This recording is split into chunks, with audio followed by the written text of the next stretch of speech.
Discuss your initial thoughts on all this? Sure. I mean, the Trump-Sanders ticket was a long shot, but I believe it was necessary to unify the country going forward.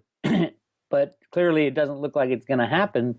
So we are not looking at a united America once this election takes place. And we're not only not looking at uniting, but we're looking at fighting each other. And we're seeing that play out in the streets now between, the police getting shot, the Black Lives Matter guys getting shot, all this chaos in Europe.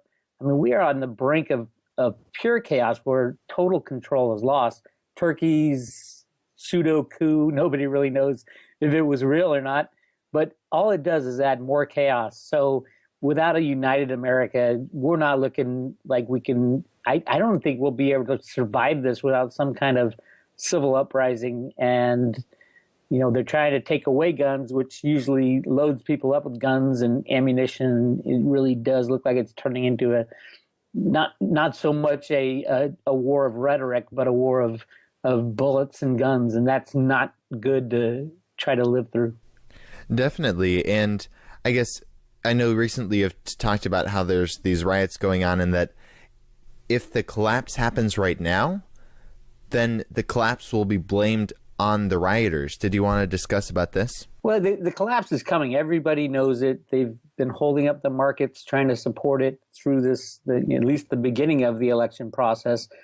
But just like in 2008, they're gonna let it crash. And I'm hoping August, September. There are lots of signs that it is crashing now with the Brexit losses that are taking place.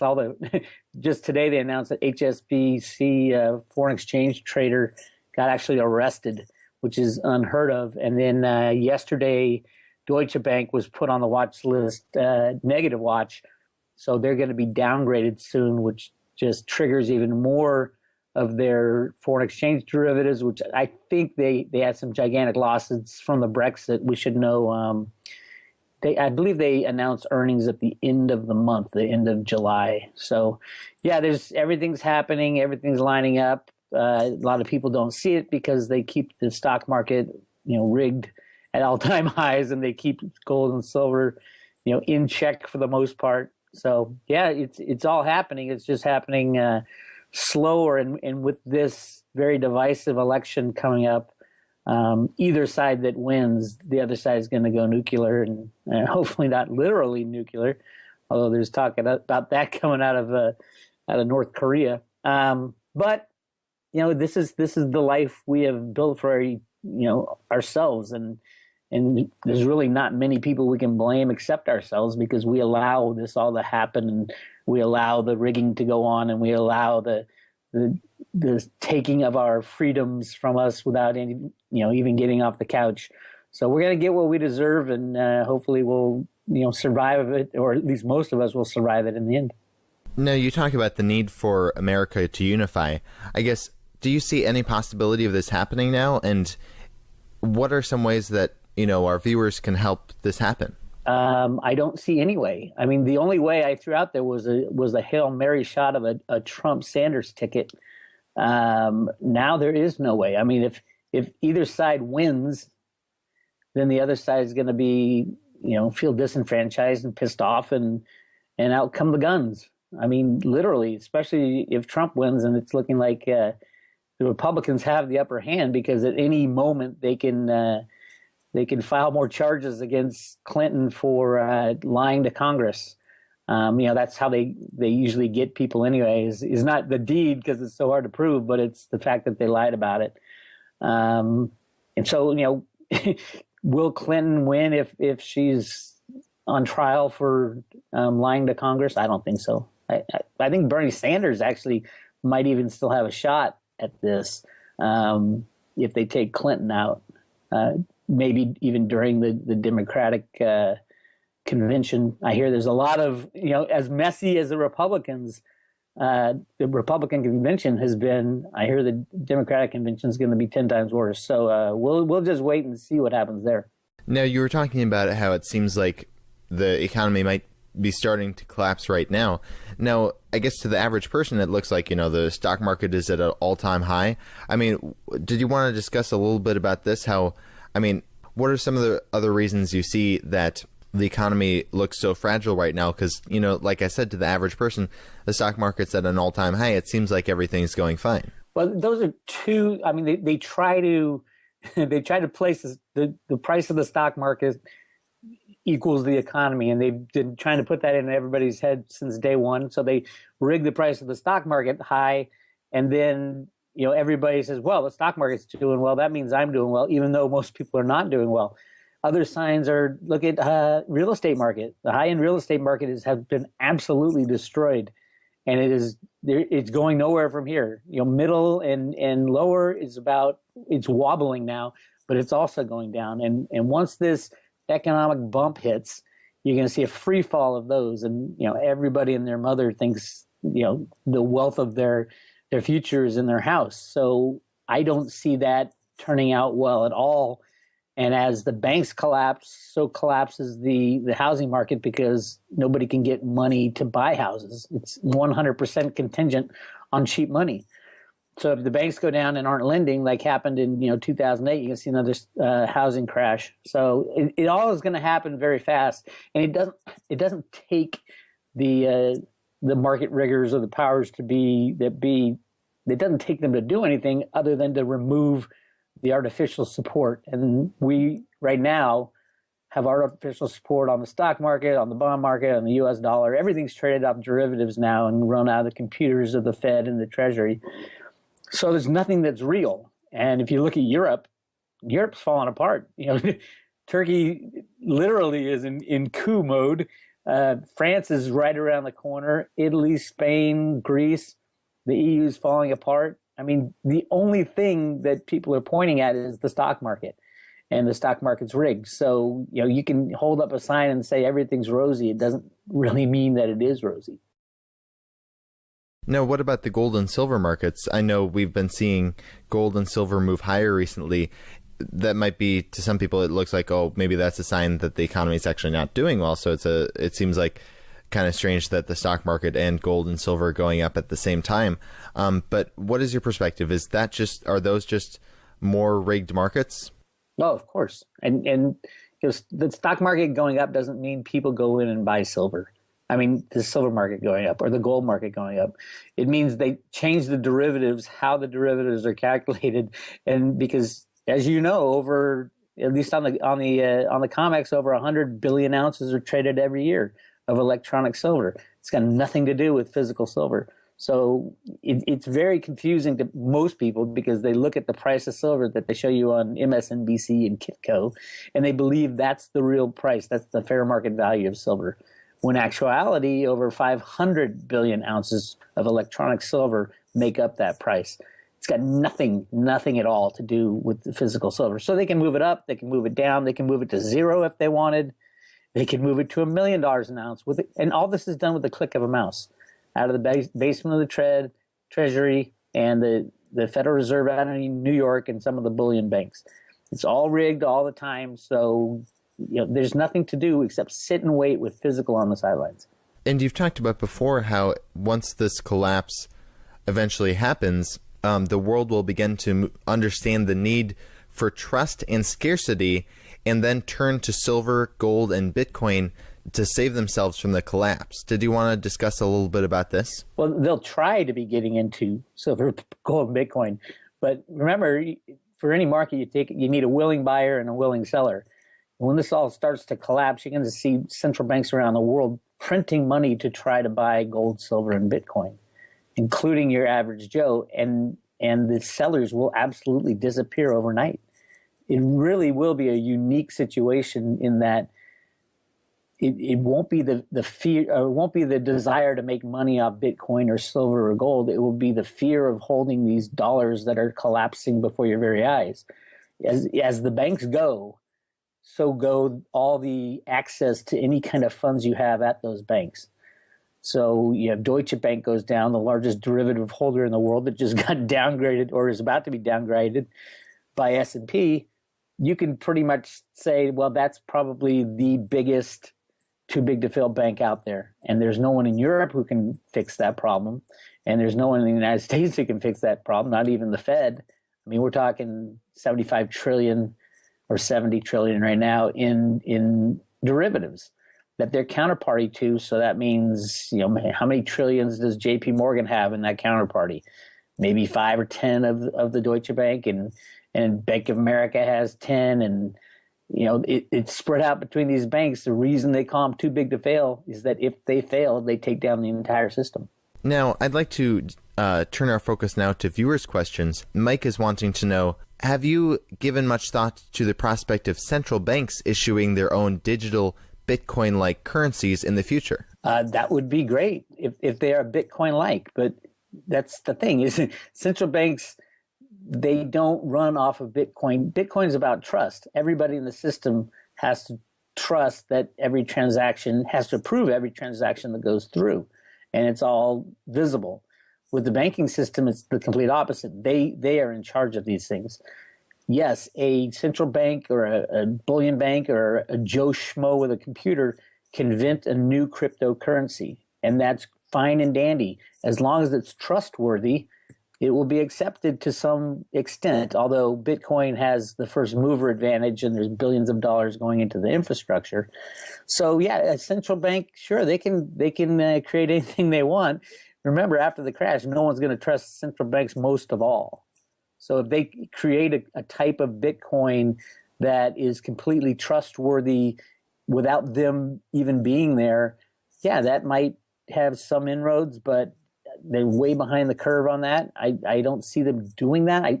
I see that trust going away, so it won't be central banks who will be controlling the monetary system after this crash. Now, still on the topic of Bitcoin, this viewer is wanting to know, is the gold to Bitcoin ratio going to be a major new index to look at?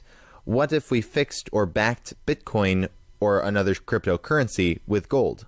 I think the question is missing the whole point.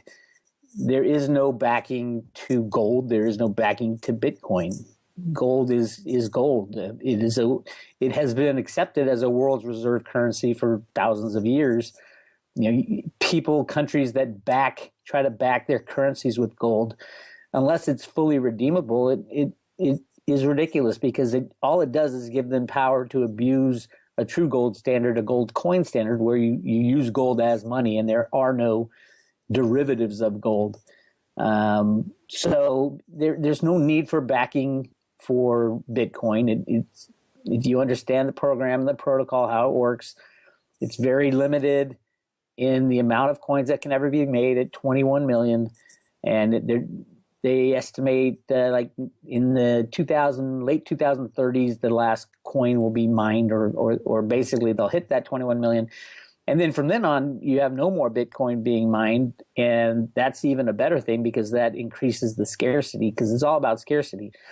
One of the biggest problems right now with gold, I believe, and a lot of my friends at GATA don't believe this, but I believe there's a lot more gold available than the central bankers are telling us. And central bankers meaning, the Jeffrey Christians of the world, GFMS of the world, and the World Gold Council. All those people are the ones who decided how much gold there is to tell people that there is in the world. And I think they're lying through their teeth. I think there's a lot more gold. That doesn't mean it's less valuable. I think gold should be up at $10,000, maybe $20,000 right now, but it's rigged also with the derivatives, the computers and derivatives. So yeah, there's an issue with gold as far as scarcity. It is scarce, but we don't know how scarce. So after this crash, there'll have to be some kind of a system of weights and measures set up so that we can find out how much gold is really out there and how much can be used as in the new monetary system. Now, actually, one viewer is wanting to know just about that, how you were saying there's a lot of gold and it's not actually as scarce as a lot of people think. Bruce is wanting to know, if there is as much gold as you claim in Chocolate Mountain and gold not allocated on government books, what makes it so valuable and precious then? Is it not thus a game of artificial scarcity like the oil game? No, because gold is not traded freely traded. Gold derivatives are traded. Gold is not traded. Gold is still very scarce, but in comparison to the amount of manipulation and the amount of electronic money that's created out of thin air, gold in dollar terms or in fiat money terms should be much higher. So yes, there is a lot more gold, maybe 10 times or 20 times more gold than they say, but at the same time, in relation to fiat money, it should be a lot higher in the dollar pricing that we see on the COMEX and the LBMA. And yeah, it does have a scarcity and it does have value. It just, we don't know what those ratios will be until we get a full accounting of, one, how much real gold is out there, and two, how much fiat money is out there. Because I don't think that the numbers they tell us are real either. If you have a computer and you're sitting in the treasurer of the Fed, you can create trillions of dollars at the click of a mouse and not tell a soul about it. That's the that's the beauty of fiat money and electronic money, is you don't need to tell anybody about what they're doing in the current system. Now, moving on here, this viewer is wanting to know, did you want to discuss a little bit about who's winning right now? I mean, do you think the good guys or bad guys are doing better right now? Well, I think the good guys are winning, and you can tell by the things that are happening in front of people's consciousness and that can be viewed by people. For example, today the HSBC, the foreign exchange trader that got arrested, that wouldn't have happened if the bad guys were winning. The downgrade of Deutsche Bank, the looming downgrade, that would not even be close to happening if the bad guys were winning. Deutsche Bank would be at $100 a share, and it's at 14. And the dragging through the coals of Hillary Clinton, even though they didn't press charges against her for all the crimes that she did, they exposed all the crimes, and everybody's like, oh my God, she did all this, and she got away with it. That stuff would be swept under the rug, back in the Clinton Whitewater. I mean, you can go back with the Clintons time and time again, they get away with it, but it's not dragged in front of the public like it is now. One of the bigger things that just happened was the release of the 28 pages from the 9/11 Commission report. The press said, oh yeah, my goodness, it looks like the Saudis were involved. Well, that report that's not why they were hiding the report. The reporter said that the ambassador, Prince Bandar Sultan, or whatever his full name is, was the one funding these some of the hijackers. Well, Prince Bandar, they called him Bandar Bush. He was in the White House more than any other person, hanging out with George Bush Jr., who's their best friends. He'd go to Bush's ranch all the time. Now, how would that look if your best friend was the one funding the hijackers? That's why they hid that report, but nobody's talking about that. That Bandar Bush, I call him Bandar Bush because everybody in Washington called him Bandar Bush. The ambassador, Prince Bandar from Saudi Arabia, directly funded two of the hijackers, directly, him and his wife. They paid for them. They bought their air, simulation flight lessons, just horrible stuff, and nobody's talking about it. All they say is, yes, it looks like the Saudis were involved. Well, why aren't we chasing these guys down and sticking them in jail? Why doesn't Prince Bandar go to jail? Why doesn't George Bush Jr. and Sr., who were both involved heavily with Prince Bandar, why aren't they questioned about their knowledge of what happened? Because 2 days later, after 9/11, Prince Bandar was at the White House on the Truman balcony smoking cigars with Bush as over 100 Saudi, what were they? They call them Saudi diplomats, but 25 of them were relatives of Osama bin Laden, were flown out on a no-fly, and we still have the no-fly zone going over the United States.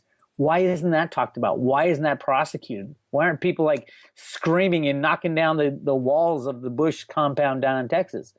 We need this. Those are the signs that this thing is breaking down, that they're exposing this type of stuff and people are starting to question it. Even if they're not screaming about it, it's out there. Diane wants to know, how will the inclusion of the yuan into the SDR currency basket affect the others in the basket, as well as the prices of gold and silver? Well, currency baskets were kind of invented back in the early 70s by I forgot the guy's name, but they're basically it's how they trade against each other. They're all fiat currencies, whether or not, yeah, if the system keeps going as rigged as it is into the future, and the yuan is added to the other manipulated currencies in the basket, then it's game on as usual, and they just keep going. And Paul Volcker's the guy who invented currency trading in the 70s. But yeah, if the system keeps going on the derivative side, I mean, all currencies are controlled by derivatives. They're not controlled by the trillions of dollars that are bonds or that are printed every day. It's all on derivatives leveraged 100 times. So yeah, the game goes on the way the game goes on. And will the United States lose its dominance if the yuan is added? Well, the U.S. can end this game with a blink of an eye, just shutting down the derivative game. But we don't, because we're going to play it right to the very end, soak up all the benefits. And right now we're kind of getting to the end of the benefits. I think it's the yuan being added, or even talked about being added, is a great sign that things are about to change. Now, this last viewer question is, if this debt cannot be paid back, such that a global debt default will ensue, leading to an inevitable reset, is there an outside chance we can somehow avoid a catastrophic global collapse? Is unity the answer?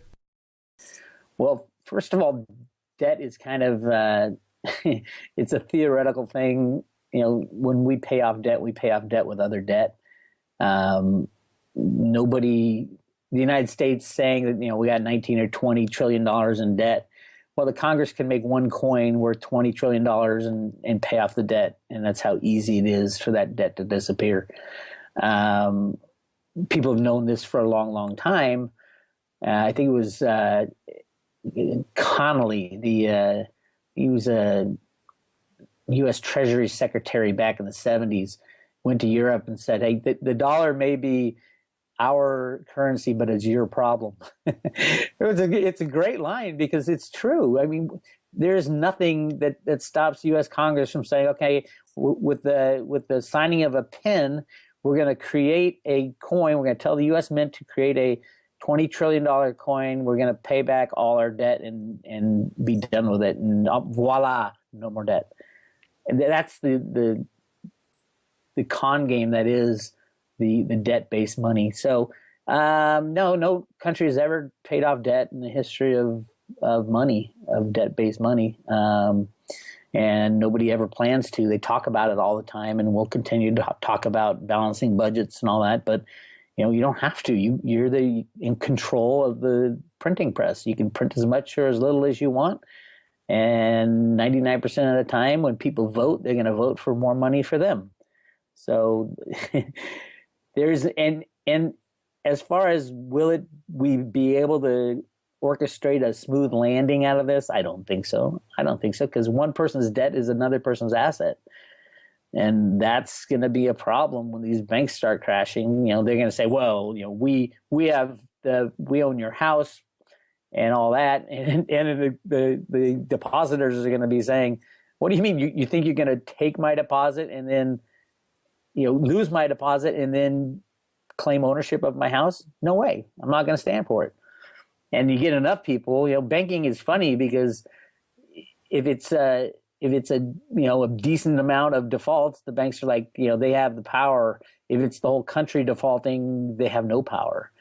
And that's where we're kind of getting. These banks are going to default, and they're going to have no power at all. As a matter of fact, a lot of the people who run them are probably going to end up in jail.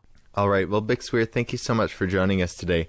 I guess before we let you go, did you want to share with the viewers, for our new viewers who haven't heard our interviews before, did you want to share with the viewers, what is the best way to prepare going forward for this collapse? Get yourself some food, some water, some protection, band with your neighbors, and on the financial side, get some gold, physical gold in your hands, mainly physical silver in your hands. And I every day increase my allocation of physical Bitcoin. Physical Bitcoin meaning you print out your private address and public address and you keep it in your own possession so that it's not on the internet and not kept with any online wallet company. That's really all you can do right now if you haven't done a lot. And then just, lots of signs that it is crashing now with the Brexit losses that are taking place. Just today they announced that HSBC foreign exchange trader got actually arrested, which is unheard of. And then yesterday, Deutsche Bank was put on the watch list, negative watch. So they're going to be downgraded soon, which just triggers even more of their foreign exchange derivatives, which I think they had some gigantic losses from the Brexit. We should know. I believe they announced earnings at the end of the month, the end of July. So, yeah, everything's happening, everything's lining up. A lot of people don't see it because they keep the stock market, rigged at all-time highs, and they keep gold and silver, in check for the most part. So, yeah, it's all happening. It's just happening slower, and with this very divisive election coming up, either side that wins, the other side is going to go nuclear, and hopefully not literally nuclear, although there's talk about that coming out of North Korea. But this is not good to try to live through. Definitely, and I guess I know recently you've talked about how there's these riots going on, and that if the collapse happens right now, then the collapse will be blamed on the rioters. Did you want to discuss about this? Well, the collapse is coming. Everybody knows it. They've been holding up the markets, trying to support it through at least the beginning of the election process. But just like in 2008, they're gonna let it crash. And I'm hoping August, September. They're a lot on the brink of pure chaos where total control is lost. Turkey's pseudo coup, nobody really knows if it was real or not, but all it does is add more chaos. So without a united America, we're not looking like we can. I don't think we'll be able to survive this without some kind of civil uprising. And they're trying to take away guns, which usually loads people up with guns and ammunition. It really does look like it's turning into a not so much a war of rhetoric, but a war of bullets and guns. And that's. Discuss your initial thoughts on all this? Sure. I mean, the Trump-Sanders ticket was a long shot, but I believe it was necessary to unify the country going forward. But clearly it doesn't look like it's going to happen. So we are not looking at a united America once this election takes place. And we're not only not looking at uniting, but we're looking at fighting each other. And we're seeing that play out in the streets now between the police getting shot, the Black Lives Matter guys getting shot, all this chaos in Europe. I mean, we are on